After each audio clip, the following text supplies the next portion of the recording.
Hello everyone, welcome to this session of Textbook Super Coaching. Myself Preeti, your Paper 1 faculty. I hope everyone is fine. So paper one game changer है आप लोगों की UGC net की journey के अंदर, और paper one के बिना जेआरएफ करना इम्पॉसिबल है क्योंकि आप अपने पेपर टू के एक्सपर्ट बेशक हैं, बट वहाँ पर जब हम एमसीक्यू को सॉल्व करने की बात करते हैं, क्वेश्चन सॉल्व करने की बात करते हैं, सो ऑब्वियसली 60-70% ही बच्चा वहाँ पर स्कोर कर पाता है। और 60-70% के बिहाफ पे दिस इज नॉट पॉसिबल कि आप लोग अपना नेट जेआरएफ को क्रैक कर पाए, राइट? आप 140 क्वेश्चंस के साथ वहां पर मान लिया आपका पेपर टू में आपने 70 क्वेश्चंस कर दिए, 70 इंटू 2 140, 10-20 आपने तुक्का लगा दिए, तो उतने मार्क्स के अंदर आपका एग्जाम क्रैक होने वाला नहीं है। अब इतने ज़्यादा क्वेश्चंस थे कि मैम हमारे पास कुछ यूनिट्स ऐसी हैं जो हमारी स्ट्रांग नहीं है और हम उस पर मेहनत भी नहीं करना चाहते।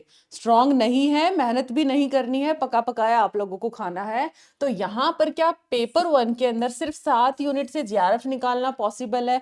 इस क्वेश्चन का आंसर आपको इस छोटी सी वीडियो में मिलेगा। प्रैक्टिकल सी बातें करेंगे और फिर मुझे कॉमेंट्स में बताओगे कि आप इस चीज़ के साथ एग्री करते हो या नहीं एग्री करते हो, और क्यों फैकल्टी आपको बार बार स्ट्रेस देती है पेपर वन को अच्छे से कवर करो। आपको इस वीडियो के अंदर बहुत अच्छे से सारी चीजें समझ आएंगी। अच्छा, एक और इंपॉर्टेंट चीज मैं आपको बता देती हूँ, ये तो आज मैं बता दूंगी कि क्या 7 यूनिट से पॉसिबल है, लेकिन अभी कल यानी कि 24 को आप लोगों का 24 अप्रैल को ये वर्कशॉप मैंने रखा है। 60 डेज में कैसे आपको जेआरएफ करना है, रियलिस्टिक पूरा स्ट्रैटेजिक प्लान हम डिस्कस करेंगे, तो 12 बजे इसको जरूर से ज्वाइन करना है। टेलीग्राम पे भी इसका लिंक गिवन है और उसी के साथ साथ आपको सेशन के डिस्क्रिप्शन में भी मिल जाएगा, या डायरेक्टली ऐप डाउनलोड कर लीजिए, वहां से भी आप एनरोल कर सकते हैं। अलग अलग मल्टीपल ऑप्शन है। सो मेन टॉपिक पे आते हैं। पेपर वन के अंदर होती है जी 10 यूनिट, ठीक है? हमेशा आप लोगों की लड़ाई रहती है कि मेरे तो जी 6-7 यूनिट क्या है, ठीक ठाक है, बाकी यूनिट्स मेरे से नहीं होते हैं।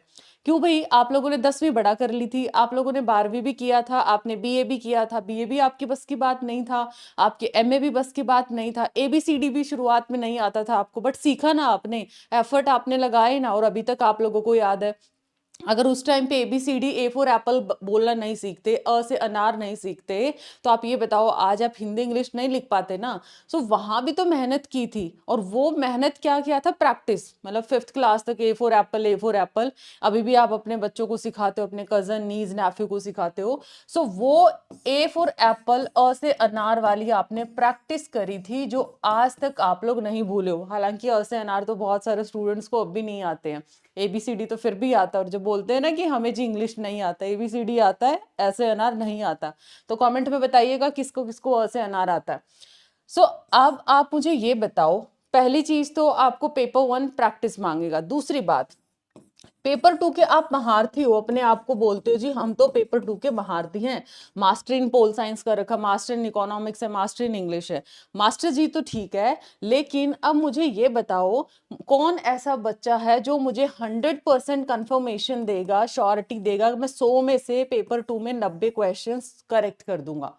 एक आध एक्सेप्शनल केस को छोड़ के मुझे जितना भी क्राउड आज तक मुझे टीचिंग एक्सपीरियंस में मिला है, ऑन एन एवरेज मैं जो बात करूं, मुझे 60-70 क्वेश्चन वाले स्टूडेंट ही यहाँ पर मिले कि पेपर टू के महारथी होने के बाद भी इतना कर पाते हो। जबकि 2 साल ग्रेजुएशन में पढ़ा, 3 साल ग्रेजुएशन में, 2 साल अपने पोस्ट ग्रेजुएशन के अंदर 5 साल लगा रखे, और फिर भी आपकी ये हालत है। तो पेपर वन ने क्या गुनाह कर दिया आपका? पेपर वन भी तो बेचारा आया है ना, और पेपर वन तो आपकी मदद करने के लिए आया था। सो पेपर वन के अंदर जब 10 यूनिट है, आप कैसे उम्मीद कर सकते हो कि मैं एक शॉर्टकट इसका लगा दूं और थोड़ा सा सिलेबस करके बस उसको टच टच करके मैं इसके अंदर अच्छे से स्कोर कर लूं? उम्मीद आपकी है यहाँ से फ्री के 45 क्वेश्चन ठीक करने की, और हालत है आप लोगों की 20-25 से मॉक टेस्ट में आप ऊपर नहीं जाते हो, राइट? आई नो आज मेरे थोड़े से वर्ड्स हार्ड लगेंगे आपको, बट दिस इज रियलिटी कि आप पेपर वन को कैसे ट्रीट करते हो। अब जो 10 यूनिट वाला जो सवाल आता है ना, मैक्सिमम 7 यूनिट कर लेते हैं। रीडिंग कॉम्प्रिहेंशन शुरू से लेके आज तक करते हैं, और मैं बार बार बोलती हूँ इसमें कुछ एक्स्ट्रा नहीं करना है, सिर्फ प्रैक्टिस करना है, और वो भी प्रैक्टिस नहीं करोगे। 5 क्वेश्चन को आपने किक कर दिया। DI सिर्फ प्रैक्टिस करना है, 5 क्वेश्चन पिक कर दिया। प्रॉब्लम इन्हीं के साथ है, बाकी के साथ नहीं है। मुझे पता है कि कौन सी 3 यूनिट्स को आपने डिवोर्स दे रखा है। मैथ रीजनिंग है, यहाँ पर भी 5 क्वेश्चन है, 15 मतलब आप मार्क्स यानी कि 30 मार्क्स को आप इग्नोर करके कैसे उम्मीद कर सकते हो कि मैं 7 यूनिट से एग्जाम क्रैक कर लूंगा। सो मेरा सीधा सीधा जवाब है कि 7 यूनिट करके तुक्का बेशक आपका लग सकता है, बट 7 यूनिट से आप अच्छा स्कोर नहीं कर सकते।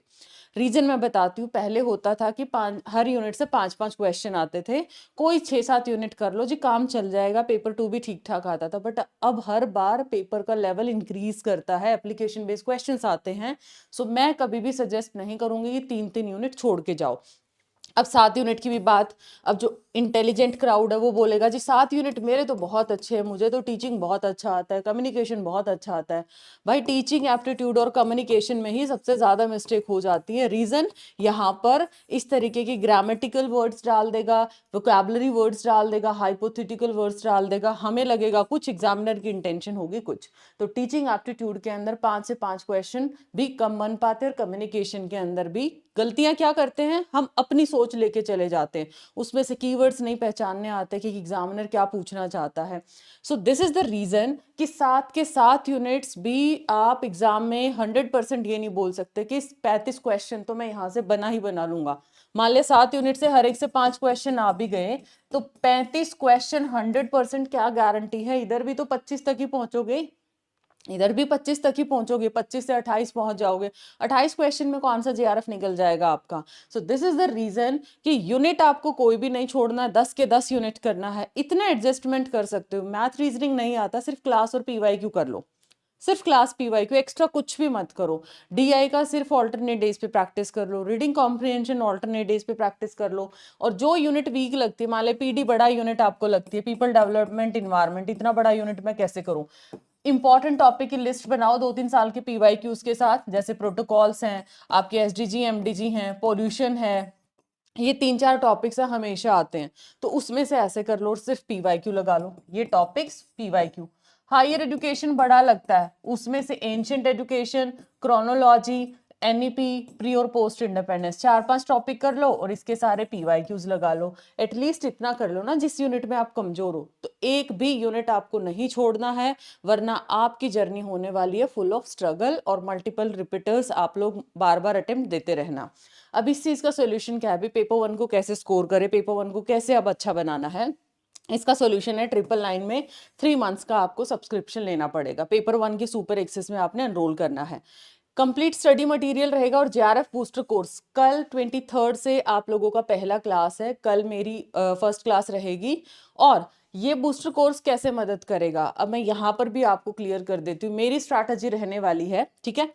मान लिया मैंने आईसीटी को शुरू कर दिया, एलआर शुरू कर दिया, मैं आपको फाउंडेशन के लिए बोलूं, क्योंकि इसमें आपको फाउंडेशन भी मिलेगा कि बेटा 2 क्लास आपको करके आनी है, और मैं इसके प्रीवियस ईयर क्वेश्चंस आप लोगों को विद एक्सप्लेनेशन, जितने भी इंपॉर्टेंट टॉपिक्स हैं वो आपको कराऊंगी बूस्टर के अंदर। तो यहाँ से आपने थ्योरी कर ली, यहाँ से उसके पीवाईक्यूज लगा लिए, थ्योरी भी कवर कर लिया, ये भी कवर कर लिया, तो दोनों चीज साथ साथ होगी ना 60 डेज के अंदर।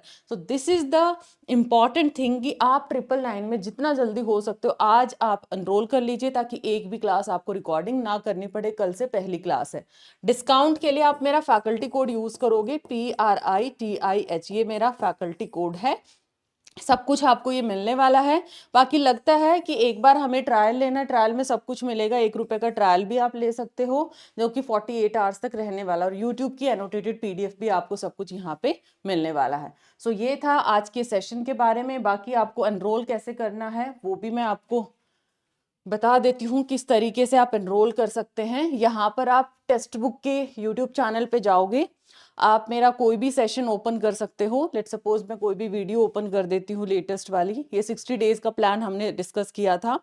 सो आप इसके जब डिस्क्रिप्शन में जाते हो, ठीक है, डिस्क्रिप्शन में जाते हो, यहाँ पर मेरी सारी डिटेल्स है, क्लास लिंक है, ऐप का लिंक है, टेलीग्राम लिंक है, तो 1 रुपए में एक्सेस आपने इसके ऊपर क्लिक करना है। जब आप इसके ऊपर क्लिक करोगे, ठीक है, इस तरीके का इंटरफेस आपके सामने आएगा, तो यहाँ पर आप लोगों का let's suppose paper 1 super access है, तो इधर ऑटो अप्लाई है अभी के लिए आपका कूपन कोड PRITIH, ऐसे आपने फैकल्टी कोड अप्लाई कर देना है, प्राइसेस आपके डाउन आ जाएंगे क्योंकि आपको प्राइस यहाँ पर ज़्यादा मिलेगा। ये ऑटो अप्लाइड है मेरी साइड से, तो इसलिए आपको ये 949 दिखा, वैसे 999 के अंदर जाएगा ये। चलो जी, thank you so much. And अब आप मुझे बताना कि 7 यूनिट्स NF है या 10 यूनिट्स करने इंपॉर्टेंट है, आप अपना खुद का व्यू बताइएगा कॉमेंट सेक्शन के अंदर। Bye bye, take care.